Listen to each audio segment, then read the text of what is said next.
Un bon setup peut apporter énormément de valeur ajoutée et de productivité, surtout quand on bosse de chez soi. C'est à l'image de nos goûts et de notre personnalité, et arrivé à un certain stade, il m'est paru indispensable d'investir dans du matériel plus professionnel. Je vais donc te présenter mon nouveau setup 2020. Allez, c'est parti!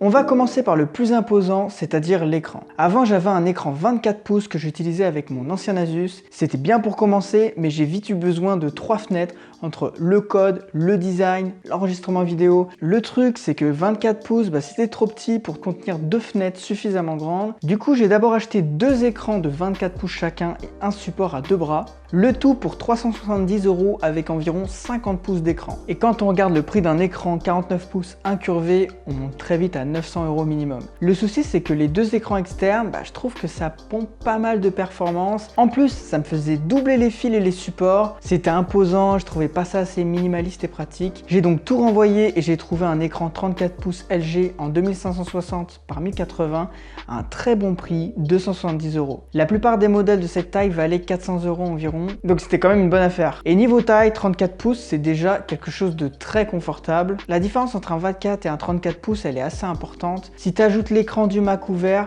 c'est comme si tu avais 3 écrans d'ordinateur portable de 16 pouces. Le support apporte vraiment un gain d'espace sur le bureau tout en éloignant un peu l'écran des yeux. Il permet aussi de bouger l'écran, le pivoter et l'incliner suivant si on veut regarder quelque chose en mangeant, dans le canapé ou toucher un fil derrière. Ce support m'a coûté que 30 €, donc pour 300 €, tu as déjà un bel écran qui est fixé. Pour le clavier, j'en voulais absolument un sans fil. Ça va avec mon envie d'un setup minimaliste et épuré, et je voulais aussi un clavier externe pour pouvoir me mettre en face de l'écran 34 pouces. Il me fallait donc un clavier avec les touches Mac, et j'ai donc craqué sur le Magic Keyboard en gris sidéral pour aller avec le Mac. C'est vraiment un beau clavier et la matière métallique est très quali, les touches sont agréables et silencieuses.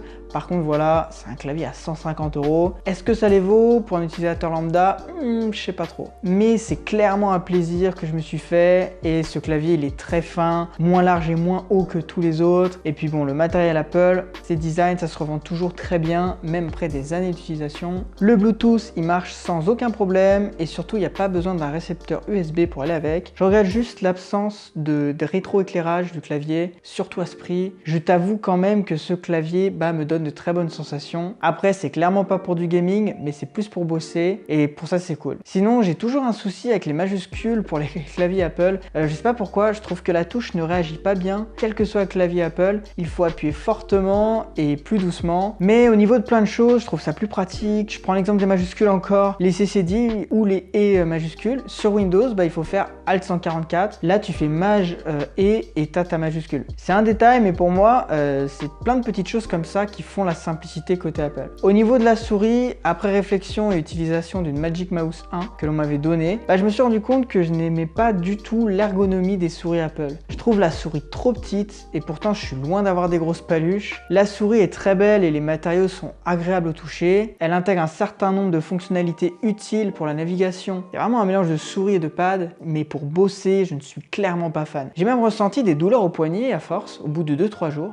Et puis 92 € pour une Magic Mouse qui se charge sur le dos sans pouvoir l'utiliser. Pour le coup, on dirait un scarabée qui s'est bloqué sur le dos. Je sais pas trop ce qu'ils ont foutu chez Apple, mais là-dessus, je suis donc parti sur une souris milieu de gamme Logitech M705 sans fil à 45 € pour allier confort et ergonomie. Après, ça m'embête juste d'avoir à brancher le récepteur USB, et bon, je trouve ça tellement mieux pour travailler et pour la position de la main. La Logitech marche à pile, alors ça m'a rebuté un peu au début, car je déteste les piles, mais après réflexion, ça me semble pas si mal. Surtout que la souris, elle garantit 36 mois d'autonomie, et en 3 ans, tu as large le temps de voir venir, et ça évite aussi de stocker un câble et de penser à la recharger. Je trouve juste la molette et les boutons un peu trop sensibles, mais on s'y habitue. J'apprécie aussi la petite trappe pour transporter le récepteur et ne pas le perdre quand on bouge, ainsi que les quelques boutons paramétrables en plus. Globalement, je recommande vraiment cette souris.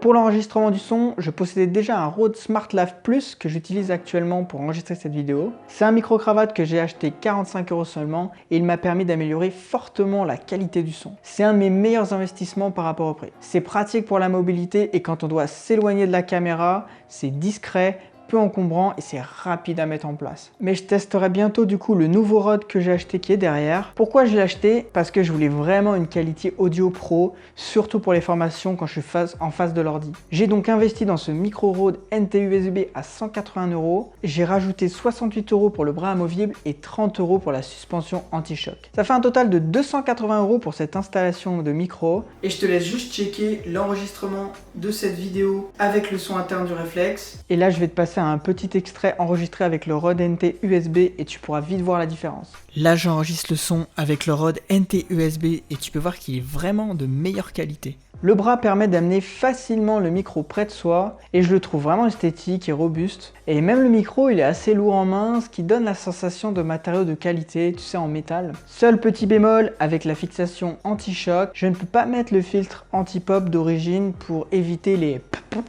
mais ce n'est pas non plus très important. Il faudrait que j'en achète un adapté, mais bon, ça je verrai plus tard. Pour le casque, j'ai un Bose QC35 Bluetooth depuis environ 3-4 ans. De mémoire, j'avais dû le payer environ 250 € et franchement, le Bluetooth, c'est vraiment pratique quoi. On peut se déplacer dans l'appart quand on est en call, on peut écouter de la musique tout en se déplaçant, voilà, c'est vraiment pratique. Seul problème, on ne peut pas l'utiliser quand il charge. Bon, le son il est top, son design il est joli et surtout en bleu comme ça, moi j'adore. Il est très agréable à porter. On peut juste sentir une petite gêne au niveau des oreilles au bout de 4 heures environ, mais globalement ça va. La peinture est un peu partie sur les côtés et je regrette de l'avoir mis dans le sac sans sa housse. C'est aussi pour ça que j'ai pris un support pour moins l'abîmer, à le poser n'importe où sur le bureau ou à poser des objets qui vont frotter dessus. Au niveau des supports, le support du Mac m'a coûté environ 45 € et je ne regrette vraiment pas mon choix. Déjà, il a une couleur proche du gris sidéral, ce qui va super bien avec le Mac. En plus, ça permet de gagner un peu de place sur le bureau, mais surtout, ça garde le Mac à l'abri des vibrations quand on tape sur le bureau et ça, le disque, il appréciera toujours. Et en plus, il permet également de limiter la montée en température du Mac, car il a tendance à vite chauffer, c'est vrai. Et là, du coup, l'air il circule en haut, en bas, sur les côtés, ce qui préserve un peu les composants. Et aussi, le fait de rehausser un ordinateur portable fait vraiment du bien au cervical, la santé avant tout, comme on dit. Enfin, l'écran reste ouvert et non fermé, et pour moi, ce serait dommage de se priver de la touch bar, du clavier et de l'écran avec un support qui garde le Mac fermé. Au niveau des téléphones, j'ai un Samsung Galaxy S7 et un iPhone 7. C'est des téléphones qui datent de 2016, donc ils sont loin d'être récents. Là, tu vas me dire, pour un développeur mobile, c'est un peu un comble d'avoir des vieux téléphones. J'ai prévu de les changer bientôt. Et ça reste aussi toujours bien d'avoir des téléphones un peu plus anciens, car tous les utilisateurs n'ont pas le dernier iPhone. Et donc, c'est toujours bien aussi pour les tests. Donc ça, je verrai plus tard. Pour les supports téléphones, vu que je fais des apps, je trouve ça sympa de pouvoir les exposer sur le téléphone, comme ça, tu vois, pour les photos, etc. Et puis c'est aussi un moyen pratique de ne pas laisser traîner le téléphone et de pouvoir laisser toujours un chargeur branché sans que ça prenne de la place et pour cacher les fils. Le design est cool et en gris, ça va vraiment bien avec mon Mac et avec le clavier. C'est juste dommage qu'il ne s'incline pas plus pour les appels vidéo par exemple, ça aurait été pratique. Au niveau de la webcam, ça aussi c'est un super investissement, même si ça paraît anodin. Quasiment tous les ordinateurs, même haut de gamme, ont des webcams vraiment bof. Et cette webcam Logitech, elle m'avait coûté que 40 € et elle filme en Full HD. Je l'ai utilisée pour énormément de calls. Là où c'est pratique, c'est que tu n'es pas obligé de positionner ton ordi pour être dans le champ de la cam. C'est la cam que tu bouges. Tu peux l'incliner sans toucher l'écran et changer un angle de vue si ce qu'il y a derrière toi par exemple ne te plaît pas. Tu peux la saisir pour montrer quelque chose sur ton bureau. C'est ce genre de petits détails, tu sais, qui améliorent énormément le confort au travail, surtout si comme moi tu fais des calls chaque semaine. Au niveau des vidéos et des photos, j'ai filmé toutes mes précédentes vidéos avec un iPhone 7 à 200 € d'occasion. Ça le faisait très bien pour faire passer mes messages, mais j'ai eu envie d'évoluer vers du contenu plus professionnel. J'ai donc pris un réflexe d'entrée de gamme EOS 250D à 529 € et un objectif Canon EF-S 18-135 mm à 419 €. Et je pense que c'est déjà super pour commencer. Ce qui est cool, c'est la focale, elle est variable, elle me permet vraiment de varier les prises de vue. L'ouverture, elle descend pas très bas, mais avec la lumière d'appoint et mon setup, ça le fera déjà très bien pour commencer. Il y a aussi l'écran réversible qui est indispensable pour la vidéo et le facecam. Et enfin, l'autofocus. Canon, ils sont vraiment connus pour être bons là-dessus. Au niveau du prompteur, un prompteur, en gros, c'est ce qui te permet de lire du coup le texte à l'écran sans devoir te souvenir du script et tout.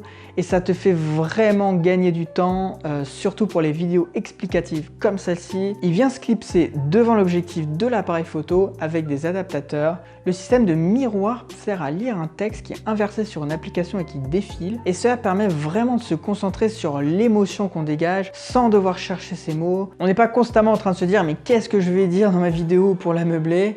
Et puis voilà, c'est un gain de temps énorme au niveau du montage, il y a moins de séquences à supprimer et on va à l'essentiel. Compte environ 150 € pour ce type de modèle. Pour le trépied, j'avais récupéré ce vieux trépied de mon père, il doit avoir au moins 30 ans, c'est une antiquité le truc mais bon, ça tient bien dans le temps. Et en gros c'était bien pour fixer le téléphone et démarrer, mais j'ai très vite eu besoin d'évoluer sur un truc plus pro quoi. Donc pour porter le réflexe, il me fallait un trépied plus costaud et plus stable. Je suis donc parti sur un trépied Manfrotto 290 Extra avec rotule 3DM. Je regrette vraiment pas mon choix parce qu'il est très solide et très pratique. Il intègre aussi des niveaux pour mettre l'appareil parallèle au sol, mais surtout ouvrir les pieds c'était quelque chose de très chiant sur mon ancien trépied. Fallait forcer, ça prenait du temps et ça faisait mal aux mains, alors que là en quelques secondes je passe d'une position à l'autre, je peux monter facilement le trépied et la rotule elle est vraiment très pratique. Au niveau de la lumière, vu que je fais des vidéos YouTube, des formations et des photos de mon setup, il me fallait de bonnes lumières, c'était indispensable. J'ai donc pris 3 panneaux LED RGB, c'est-à-dire qu'en plus d'émettre une lumière plus ou moins intense ou chaude, ils permettent de créer en gros une lumière colorée comme tu vois derrière moi. Ça les rend vraiment très polyvalents et en plus ils sont peu encombrants. Ils tiennent tous les 3 dans une valise pas trop grosse avec leurs 3 trépieds et leur alimentation.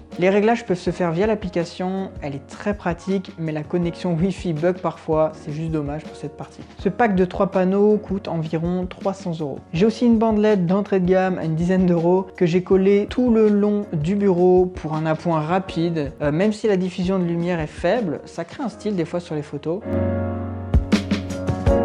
Pour le câble management et l'organisation du bureau, je voulais vraiment un setup qui soit sans câble. J'ai donc fait mon maximum pour les organiser et les cacher le plus possible. Les câbles de l'écran et de la cam passent à l'intérieur du tube et ressortent derrière l'écran. Et j'ai aussi acheté une grille à 20 € pour maintenir les câbles tout le long du bureau et fixer un hub dessus. J'ai scotché le hub afin que l'air puisse passer, pas qu'il chauffe de trop, et je l'ai éloigné des câbles pour pas que ça les brûle. Il est positionné de sorte à ce que je puisse facilement introduire la carte SD de l'appareil photo et débrancher les fils USB rapidement. La multiprise est fixée sous le bureau à l'aide de double adhésif 3M et elle possède également des interrupteurs qui sont pratiques pour allumer ou éteindre les chargeurs de téléphone, le chargeur de l'ordinateur, l'écran, etc. Et ça me permet aussi de laisser brancher sans consommer d'énergie ou sans devoir chercher sans arrêt ces chargeurs ou ces trucs comme ça. J'ai fixé le chargeur des batteries du réflexe à côté pour pouvoir le brancher en USB et facilement changer les batteries. Le chargeur et les 2 batteries m'ont coûté que 30 € et c'est vraiment indispensable car on est très vite à court de batterie. Les câbles ils passent aussi dans des colliers de cirage, mais je trouve que s'ils sont lourds, ça tient pas forcément très bien, mais bon. L'objectif c'est aussi d'éviter que les chargeurs et les embouts traînent par terre et qu'ils s'abîment. Le câble du téléphone, il arrive discrètement jusqu'au support du téléphone et du casque. Je cache aussi les gros fils des 3 lumières dans cette boîte avec la deuxième multiprise. Pour les petits câbles d'appoint et les accessoires, j'ai pris une sacoche de rangement qui est vraiment pratique. Il manque juste un petit peu de place, je trouve, pour des câbles, mais ça évite vraiment les sacs de nœuds dans les tiroirs, donc ça c'est cool. J'ai laissé 2 espaces à gauche et à droite du bureau pour pouvoir placer mes trépieds de lumière ou le réflexe et avoir des prises de vue différentes. La table à côté sert aussi à poser un verre pour pas le renverser, comme le café par exemple, ou à exposer des produits. Je ne vais pas trop m'étaler sur le choix du MacBook car je vais dédier une vidéo entière sur le sujet. Ce sera un avis après plusieurs semaines d'utilisation. Mais en gros, c'est un MacBook 2019 de 16 pouces acheté mi-2020 avec une coque et une housse pour le protéger. Je l'ai surtout pris pour pouvoir faire des applications iOS et Android sur le même ordinateur. Et oui, Apple oblige à bosser sur macOS pour créer des applications iPhone et je voulais aussi un ordinateur qui soit plus performant et plus design. Là, j'ai 16 Go de RAM, un processeur i9 à 8 cœurs et 8 Go de RAM pour la carte graphique. Mais c'est ce qu'il me fallait, ça va très bien. Ces modèles de Mac commencent à 3000 €, donc ça reste vraiment une somme. Pour les plus petits budgets, je recommande vraiment de commencer avec des MacBook Pro qui soient plus anciens et qui soient achetés sur Back Market par exemple. On a fait le tour de mon nouveau setup. Ça m'a pris quand même 3 semaines à mettre en place entre les commandes, les retours, l'installation, la revente de l'ancien matériel, les tests. Et je vois vraiment des changements déjà en termes de productivité et de qualité. Si tu débutes dans le développement mobile, sache quand même que tu peux démarrer avec un setup à moins de 2000 € sans souci. J'espère que cette vidéo t'aura inspiré et motivé. Et moi du coup, je te dis à bientôt.